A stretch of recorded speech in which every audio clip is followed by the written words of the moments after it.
है उसको तो बुद्धि और मन तो हर ले जाते हैं, हाईजेक कर लेते हैं। बुद्धि और मन तो उसको हाईजेक कर ले जाते हैं।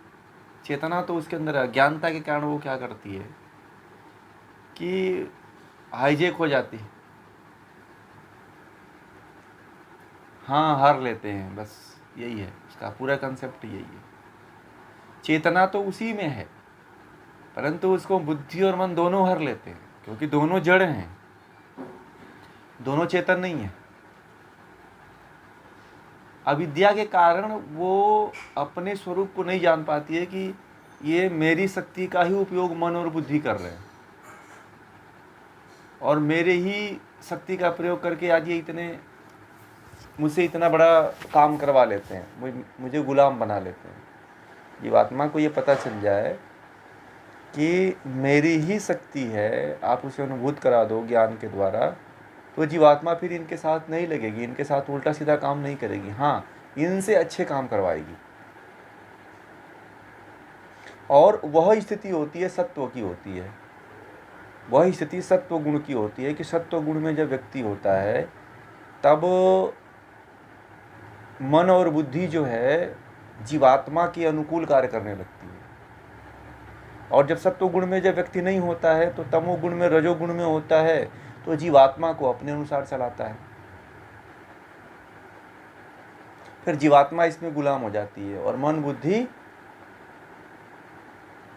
उस पे उसके सवार हो जाते हैं, उसके ऊपर उसके राजा बन जाते हैं। राजा ये है, परंतु अभी गुलाम बना हुआ है। जब इसको ज्ञान दे दोगे तो गुलामी इसके अंदर से नष्ट हो जाएगी।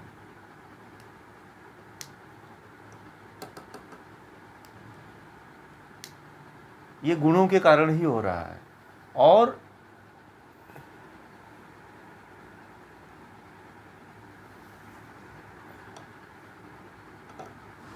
हाँ, हाईजेक कर ले रहे हैं, उसे हर ले रहे हैं। हाँ हाँ,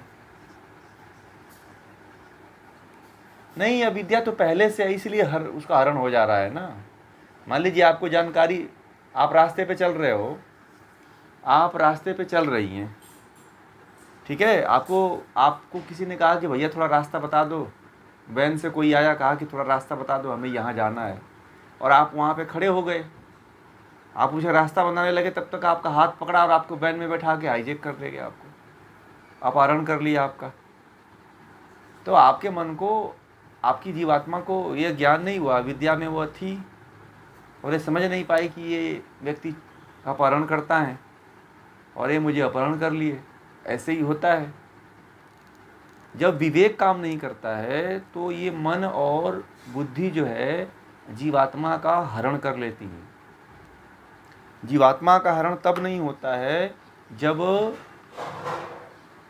विवेक, वैराग्य और अभ्यास, ये जब तीनों होता है तो जीवात्मा का कोई हरण नहीं कर पाता है। और सबसे बड़ा इसमें महत्वपूर्ण भूमिका निभाता है ज्ञान। अज्ञान है जो जीवात्मा को बार बार गुलाम बनाता है, और ज्ञान है जो जीवात्मा को मुक्ति की तरफ लेकर के जाता है। ठीक है, ज्ञान है जो जीवात्मा को कहाँ लेके जाता है, मुक्ति की तरफ लेकर के जाता है। व्यक्ति जो है अपने जीवन में यही अज्ञानता को नहीं समझ पाता है, और जिन सांसारिक विषयों में फंसा रहता है वो सांसारिक विषय उसको दोबारा फिर अगले जन्म में भी मिलते हैं। उसके साथ कुछ नया नहीं होता है, उसके साथ वही होता है जो बहुत दिनों से हो रहा है, बहुत जन्मों से हो रहा है। आपको लग रहा होगा कि मेरा नया जन्म हुआ है, परंतु आपके साथ आपका नया जन्म नहीं है। आपके साथ जो पूर्व जन्म में हुआ था वही कार्य इस जन्म में भी हो रहा है, बस शरीर बदल गया है माता के रजवीर से, बस फर्क इतना ही हुआ है। आप वही कर रहे हो जो पिछले जन्म में किए हो, और वहीं से शुरुआत आपकी हो रही है, बाकी और कुछ नहीं हो रहा है। क्यों? क्योंकि आपको ज्ञान हुआ ही नहीं। जब ज्ञान नहीं हुआ तो आप जैसे पूर्व जन्म में जिस चेतना में आप मरे थे वही चेतना अभी भी है, कोई चेतना में परिवर्तन नहीं हुआ। हाँ, अब जरूर हो जाएगा क्योंकि आपको सही संगति मिली है। अब आपका हो सकता है कि कुछ पदोन्नति हो जाए, अच्छे माँ बाप के घर जन्म ले लो, जिससे आपको अच्छा ज्ञान मिल जाए, अच्छे गुरु मिल जाएं, अच्छे सत्संग मिले जाएं, ज्ञानी पुरुषों का सत्संग हो जाए, संगति हो जाए, तो हो सकता है कि फिर आप आगे बढ़ जाओ। व्यक्ति चाहे स्त्री चाहे पुरुष कोई भी हो, वह उसके जीवन का प्रारंभ वहीं से होता है जहाँ से अपने जीवन को छोड़ता है, जहाँ पे छोड़ के आता है। इस जन्म में भी आप वहीं से शुरुआत कर रहे हो, बस शरीर बदली है। आप देखना, आपके मन में वही चलता है, आप वही करते हो जो आपके भीतर संस्कार में रहता है। आप अपने काम की शुरुआत वहीं से करते हो जो मन में चलता है। देखा है कि नहीं देखा है? आप भले मेरे साथ बैठे हो, परंतु आपके मन में जो चला रहता है, चलता रहता है, आप बात वहीं से करते हो। होता है कि नहीं होता है? आपके भीतर आप देखिएगा, दो व्यक्ति आपस में बैठे हुए हैं, उन दो व्यक्तियों को देखिएगा आप, वो दोनों जब बातें बहुत देर तक चुपचाप बैठते हैं और उसके बाद जब अपनी बातों की शुरुआत करते हैं तो वो अपनी बातों की शुरुआत वहीं से प्रारंभ करते हैं जहाँ से उनके मन में जो बात छूट चुकी होती है, फिर वहीं से बोलना शुरू करते हैं। एक व्यक्ति आपके साथ गाड़ी में बैठा हुआ है और गाड़ी में बैठा हुआ है तो आपके सामने जो घटित घटना हो रही है उसके बारे में बात नहीं करता है। वो जो सोच रहा होता है मन में कि मैं दिल्ली गया था तो मेरे साथ ऐसी घटना घटित हुई थी, तो वो उसकी बात करने लगता है। तो इसका मतलब कि वो जो संस्कार हैं, वो संस्कार इस जन्म के भी हो सकते हैं, उस जन्म के भी हो सकते हैं, और उसी को व्यक्ति करता है। यह क्यों करता है? अज्ञानता के कारण करता है, और वो संस्कार होते हैं वो अज्ञानता के कारण इस जीवन में भी चलते हैं। व्यक्ति जब तक मुक्त नहीं होता है तब तक ये घटना यही चलती रहती है उसके साथ, यही होता रहता है उसके साथ, और उसे लगता है कि मैं तो बहुत अच्छा काम कर लिया, मैंने अपने जीवन को खुशहाल बना लिया। आज मैं बहुत लोगों से बात किया हूँ, लोग जीवन की सफलता उसी को मानते हैं जिसमें व्यक्ति पैसा कमा लिया, नौकरी पा लिया, शादी हो गई, विवाह हो गया। आप किसी से बात करो, आप यही कहता है कि लाइफ बना लो। लाइफ का मतलब क्या है? कैरियर का मतलब क्या है? लोग कहते हैं कि कैरियर बना लो, लाइफ बना लो, ये क्या है? जिसने अच्छी नौकरी पा ली उसको कैरियर कहते हैं लोग, उसकी ज़िंदगी बन गई लोग कहते हैं। जो कोई बड़े पोस्ट पे चला गया, अधिकारी बन गया, तो लोग कहते हैं इसका कैरियर बन गया।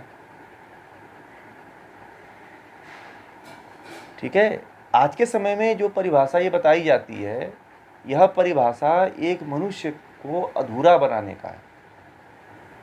यदि आध्यात्म की दृष्टि से आप लोग देखोगे, ठीक है, तो ये जो अवधारणा है, ये अवधारणा केवल जो है भौतिक धरातल पे है। आध्यात्मिक धरातल पे इसका विशेष औचित्य नहीं है, आध्यात्मिक धरातल पे इसका कोई विशेष मतलब नहीं है। आध्यात्मिक धरातल पे तो इसको यही माना जाता है कि तुमने केवल भौतिक संसार के लिए कार्य किया है। आध्यात्मिकता ये कहती है कि तुमने केवल अपने भोग्य सामग्री को इकट्ठा करने के लिए तुमने कोई जॉब कर लिया, कोई नौकरी कर लिया, कोई व्यवस्था बना ली। परंतु यदि आध्यात्मिक स्तर पे देखा जाए तो आध्यात्मिक स्तर के लिए यह कोई कार्य नहीं हुआ है। हाँ, अभी जो आप ज्ञान ले रहे हैं, जो पढ़ रहे हैं, जो सुन रहे हैं, ठीक है, और जो आप अपने मन में, चित्त में, आत्मा में जो धारण कर रहे हैं, वही वास्तविक जीवन है। जीवन का उद्देश्य भी यही है। जीवन का उद्देश्य यही है कि अपने कर्मों को करते हुए, मान लीजिए गृहस्थ में हैं तो बाल बच्चे परिवार को पालन पोषण करते हुए आप परमात्मा में लीन रहिए। मतलब परमात्मा को अपने हर कार्य में देखिए, बच्चे में देखिए, परिवार में देखिए, अपने गृहस्थी में देखने का प्रयास करिए। मतलब आप अपने हर कार्य में जब परमात्मा को घुसा देंगे तो आपका यही परमात्मा की भक्ति हो जाएगी। इसी को वासुदेव सर्वम की बात कहते हैं। यही वासुदेव सर्वम है कि हर जगह वासुदेव को देखो, ईश्वर को देखो, ब्रह्म को देखो। व्यक्ति यही नहीं कर पाता है। जिस दिन आप ये भाव, इस भावना में आप जीने लग जाएंगे, उस दिन आप बदल जाओगे। आपका जीवन बदल जाएगा, आपका विचार बदल जाएंगे, आपके भाव बदल जाएंगे, आपका रहन सहन बदल जाएगा, आपके संगति में लोगों का उठना बैठना अलग हो जाएगा, आपकी चेतना उच्च स्तर पर जाने लगेगी। अभी एक हमारे मित्र हैं, उनका बेंगलोर में बहुत बड़ा आश्रम है, तो उनसे हमारी कल बात हो रही थी, तो करीब 2-3 घंटे बात हुई। ऋषिपथ नाम की उनकी एक संस्था है, बड़े हमारे करीबी मित्र हैं, तो उनका आश्रम है वो। तो बातचीत ऐसे ऐसे हो रही थी, तो वो बोले कि हमने बहुत मतलब करोड़ों रुपए में वो उन्होंने खड़ा कर लिया है, वो रुपए लगा करके वहाँ पे बेंगलोर में बहुत बड़ा आश्रम बनाया है, 100 एकड़ में बनाया है। तो बातचीत हो रही थी, तो मैंने कहा कि उनके पास सब NRI भी आते हैं और भारत के लोग भी जाते हैं। तो जैसे ही बात हो रही थी, तो मैंने कहा कि वो बोल रहे थे कि मुझे ये काम करना है, ये फलाना। मैंने कहा कि आप एक काम ज़रूर करना, मेरी एक सलाह है, आप जितने आपके पास लोग आते हैं, आप परमात्मा को, ईश्वर को केंद्र में जरूर रखना। तो बोले ये तो बात आप बहुत अच्छी कहें, क्योंकि ईश्वर को केंद्र में न रखने से व्यक्ति बहुत समय तक आपके साथ नहीं रह पाएगा। आपने व्यवस्थाएं तो बहुत खड़ी कर ली है, आपने बहुत बड़ा साम्राज्य खड़ा कर लिया है, परंतु इस व्यवस्था के साथ लोग जुड़ेंगे कैसे, बने रहेंगे कैसे? क्यों? आपसे कल, आज आपसे जुड़ रहे हैं, कल आपसे लोग अलग भी हो सकते हैं। तो इसका जो कारण क्या होता है कि लोग भौतिकता को देख करके एक दूसरे से जुड़ते हैं।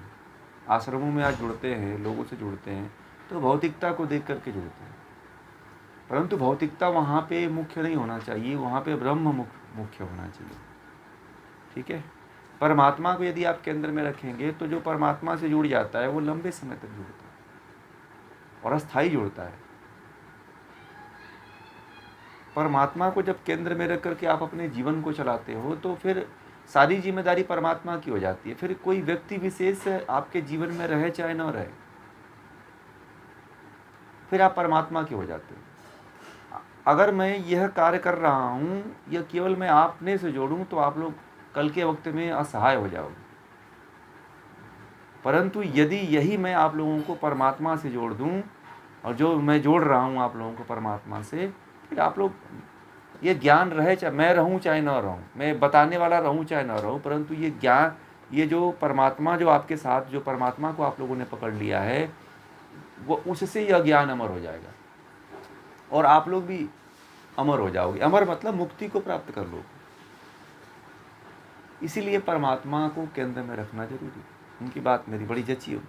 बोले कि मैं आज से ही अपने आश्रम में ये व्यवस्था मैं शुरू कर रहा हूँ, क्योंकि ये बात तो बड़ी जायज़ सी है। तो ये सभी के लिए ज़रूरी है कि परमात्मा को, ईश्वर को जो है आप लोग केंद्र में रखो। जब तक परमात्मा को, ईश्वर को केंद्र में नहीं रखते हैं, जीवात्मा को नहीं समझते हैं, बुद्धि को नहीं समझते हैं, मन को नहीं समझते हैं, ईश्वर को नहीं समझते हैं, तब तक ही आपकी यात्रा जो है, आपका जीवन जो है अधूरा सा ही रहेगा। ठीक है?